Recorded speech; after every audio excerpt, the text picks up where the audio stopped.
Hi good evening all. இன்றைக்கி நம்ம பார்க்க போகிற ப்ராப்பர்ட்டி பார்த்திங்கன்னா ஒரு பேங்க் ஆக்ஷன் ப்ராப்பர்ட்டியை பற்றி தாங்க பார்க்க போகிறோம்.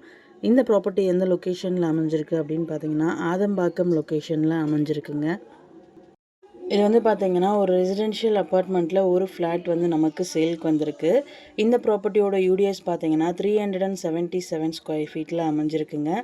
பில்டப் ஏரியா பார்த்திங்கன்னா 635 ஸ்கொயர் ஃபீட்டில் பில்ட் பண்ணியிருக்காங்க. 2 பெட்ரூம் அப்பார்ட்மெண்ட்டுங்க. ப்ராப்பர்ட்டியோட ஏஜ் பார்த்தீங்கன்னா 25 years old building. Road feet பார்த்தீங்கன்னா 24 ஃபீட் ரோடுங்க. ப்ராப்பர்ட்டியோட பொசிஷன் பார்த்தீங்கன்னா வேக்கன்ட் பொசிஷன் தான். ஸோ கீ இமீடியட்டாக ஹேண்ட் ஓவர் பண்ணிடுவாங்க. இந்த ப்ராப்பர்ட்டியோட ரிசர்வ் ப்ரைஸ் பார்த்தீங்கன்னா 35 லேக்ஸு. இஎம்டி டேட் பார்த்தீங்கன்னா 27th June 2025. ஆக்ஷன் டேட் பார்த்தீங்கன்னா 30 June 2025. இந்த ப்ராப்பர்ட்டியை பற்றி மேலும் டீட்டெயில்ஸ் தெரிஞ்சுக்கணும் அப்படின்னா ஸ்க்ரீனில் தெரிகிற நம்பருக்கு கால் ஆர் வாட்ஸ்அப் பண்ணுங்கள். Thank you so much friends. Have a nice day.